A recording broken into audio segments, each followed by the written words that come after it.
Hello, j'espère que vous allez bien. Aujourd'hui on se retrouve dans une nouvelle vidéo. Je vais vous donner plein de conseils pour devenir la meilleure version de vous-même. Bien sûr c'est une liste non exhaustive, il existe plein d'autres conseils, plein d'autres choses à mettre en place, à faire pour devenir la meilleure version de vous-même. Mais ces conseils sont déjà un bon début. Et puis surtout j'avais vraiment envie de vous donner des conseils qui ne sont pas bateaux, on va dire, qui ne sont pas hyper communs. Plutôt les choses qu'on ne dit pas mais qui sont hyper importantes finalement, parce que c'est bien beau d'être productif, d'être organisé, d'écrire dans son journal de gratitude, etc. mais il y a tellement d'autres choses aussi à mettre en place, juste on oublie ces choses là alors qu'on ne devrait pas les oublier. Bref, c'est parti, je vous donne mes 10 conseils. La première chose, c'est par rapport à l'éducation. C'est hyper important d'être éduqué, de vouloir s'éduquer. N'hésitez pas à vous renseigner sur plein de choses, à lire plein de livres sur des sujets totalement différents. Ça vous aidera à avoir de la culture personnelle mais aussi à en apprendre beaucoup plus sur vous. Vous pouvez vous découvrir des passions, des sujets qui vous intéressent mais que vous n'auriez même pas soupçonné l'existence de ces sujets. Et c'est en découvrant de nouvelles choses que vous deviendrez la meilleure version de vous-même, vous saurez ce qui vous intéresse, vous aurez plein de culture. Et puis l'éducation, ça a aussi un sens par rapport aux valeurs. C'est hyper important de savoir quelles valeurs vous voulez transmettre aux autres, quelle image vous voulez faire ressentir aux autres ou même à vous, que ce soit le respect, le partage, plein d'autres valeurs. Enfin bref, n'hésitez pas à fouiller, chercher, lire tout ce que vous pouvez. L'éducation c'est hyper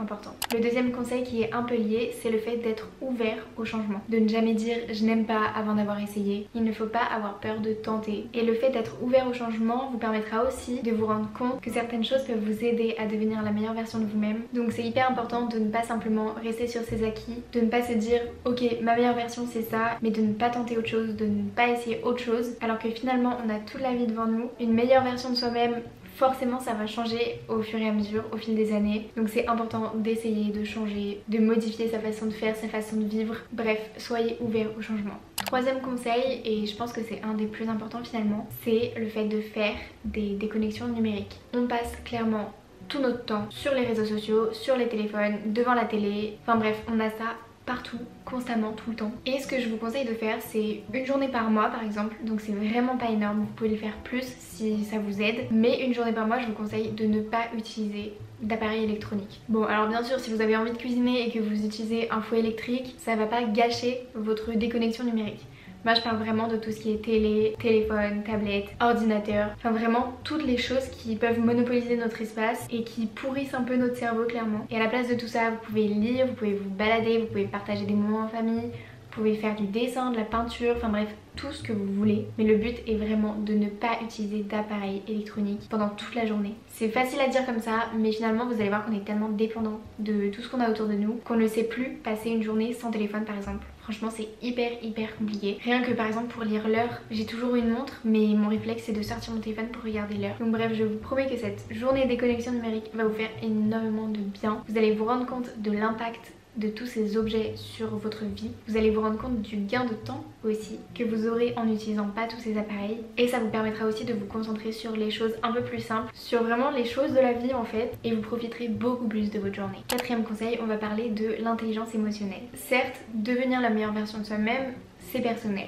On va pas du tout avoir les mêmes standards, les mêmes envies, les mêmes objectifs, etc.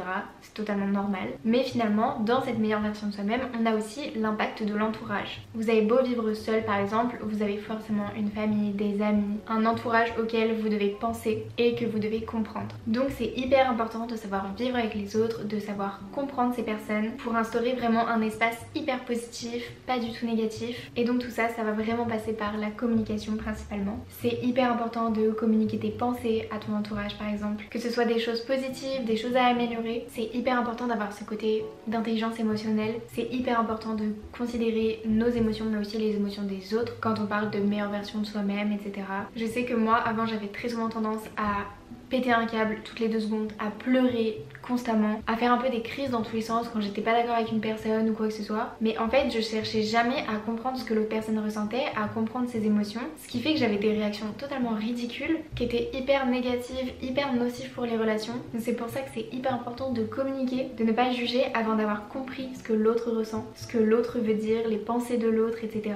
Ou même avant d'avoir compris nos propres pensées, parce que parfois ça peut un peu être brouillon. Et avec cette communication tu vas essayer de t'améliorer, de devenir la meilleure version de toi-même, de beaucoup mieux gérer tes émotions, gérer les situations. Donc on n'en parle vraiment pas assez, mais pour moi l'intelligence émotionnelle est hyper important dans le fait de devenir la meilleure version de soi-même. 5e conseil, on parle très souvent de journal de gratitude, mais c'est aussi important de se rendre compte des échecs. Alors certes c'est pas très positif, mais finalement on tire beaucoup plus de leçons de nos échecs ou des choses qui se sont un peu mal passées. Enfin je sais pas vous, mais moi je me souviens parfaitement des situations dans lesquelles j'ai vraiment pas géré ce que je devais faire, dans lesquelles j'étais totalement perdue, j'ai fait des erreurs, on m'a fait des reproches etc. Et finalement c'est là où tu tires les meilleures conclusions. En fait les échecs, les erreurs vont tellement te marquer que tu ne feras plus jamais les mêmes dans ta vie. Par exemple je me souviens qu'à mon premier entretien pour rentrer dans mon école de commerce, on m'avait posé une question.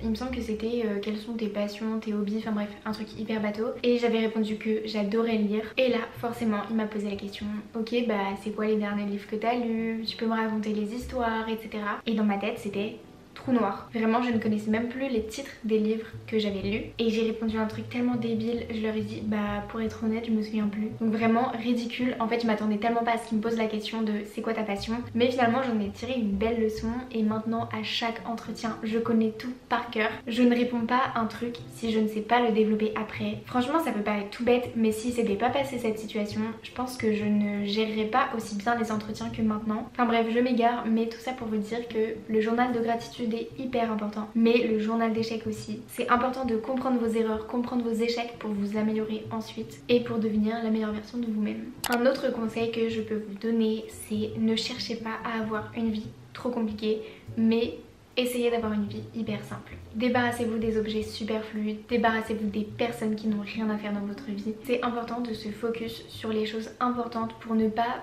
embrouiller l'esprit. Ne cherchez pas à avoir trop, ça sert à rien. En fait, devenir la meilleure version de soi-même, certes c'est vachement personnel et c'est différent pour tous, mais pour moi c'est quelque chose d'hyper humain et pas du tout matériel. Et en fait si vous allez toujours vouloir plus, vouloir quelque chose d'autre etc, vous ne serez jamais satisfait de la personne que vous êtes. Alors bien sûr comme je disais tout à l'heure, il ne faut pas rester sur ses acquis, il faut toujours chercher à avoir de nouveaux objectifs etc.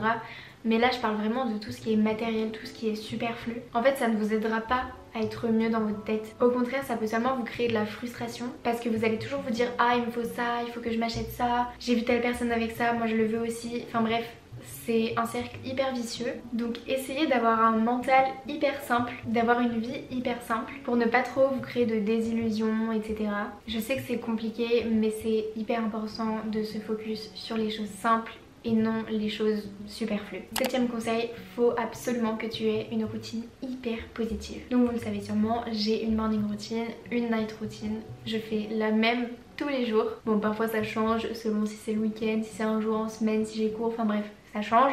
Mais globalement je fais toujours la même chose. Et en fait ces routines c'est vraiment mon moment à moi. C'est les moments pendant lesquels je vais pas avoir de stress et c'est vraiment les moments que j'attends toute la journée en fait. Par exemple le soir je vais rentrer de cours, je vais faire un peu de sport, je vais prendre ma douche, je vais faire ma skincare. Ensuite je vais cuisiner quelque chose que j'aime devant une série que j'aime. Enfin bref j'ai une routine hyper détaillée, c'est toujours la même chose, toujours aux mêmes heures. Mais c'est une routine qui est hyper positive. Et en fait quand on y pense c'est vraiment des choses toutes bêtes, des choses hyper simples. Par exemple cuisiner devant ma série préférée c'est hyper simple. Mais vous pouvez pas savoir le bonheur que ça me procure et ça permet de lâcher tout le stress, toute la pression. Donc ça je trouve que c'est un bon mindset à adopter. Le fait d'avoir des routines positives dans votre journée, ça va vous aider à apprécier les choses simples encore une fois et à ne pas trouver du bonheur juste dans les choses un peu différentes, un peu originales, mais aussi dans votre vie de tous les jours. Donc je vous conseille vraiment d'instaurer des routines hyper positives, des routines que vous aimez, pendant lesquelles vous faites des choses que vous aimez. 8e conseil, essayez de sortir de votre zone de confort. Donc là encore une fois je vous conseille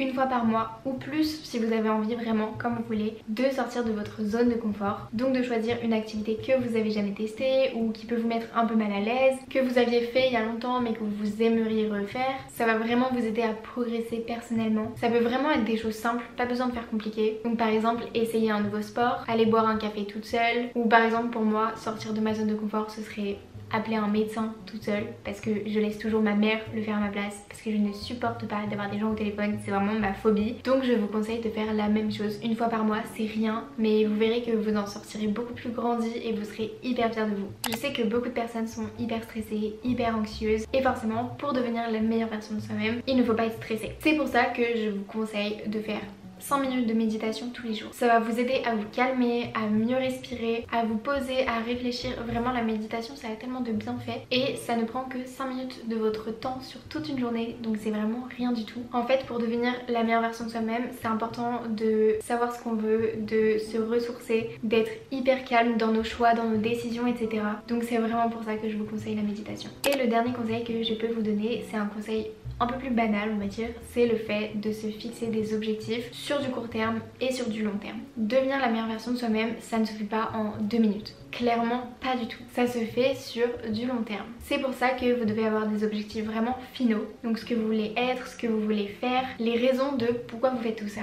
Mais vous devez aussi avoir des objectifs sur du court terme. C'est comme si vous vous imposiez un peu des deadlines en fait avant d'être vraiment la version que vous voulez. Et encore parce que cette version va forcément changer à un moment ou un autre étant donné qu'on grandit et qu'on vieillit. Mais donc ces objectifs à court terme vont être des plus petits objectifs on va dire, et ceux pour le long terme vont être des plus grands objectifs qui nécessitent plusieurs étapes en fait. Donc par exemple si vous avez un objectif sur le long terme qui est de devenir une personne qui aide les autres par exemple, sur vos objectifs court terme vous allez vous dire ok en un mois je dois avoir fait 3 actions qui aident les autres. En fait pour moi les objectifs court terme vont vraiment avoir une durée, des résultats, alors que les objectifs long terme c'est vraiment l'idéal que vous voulez atteindre. Donc c'est un peu flou, vous n'allez pas mettre une durée ou quoi que ce soit, c'est vraiment une idée générale que vous voulez atteindre. Donc très important de vous fixer des objectifs long terme et court terme. J'ai terminé de vous donner mes 10 conseils, j'espère qu'ils vous auront inspiré, qu'ils vous auront aidé, que ça vous aura donné envie de mettre des choses en place pour devenir vous aussi la meilleure version de vous-même. Bien sûr comme je vous le disais ça se fera petit à petit et il y aura forcément plein de changements tout le temps, c'est totalement normal. Mais le plus important c'est tout ce que vous mettez en place pour y arriver. J'espère que la vidéo vous aura plu, on se retrouve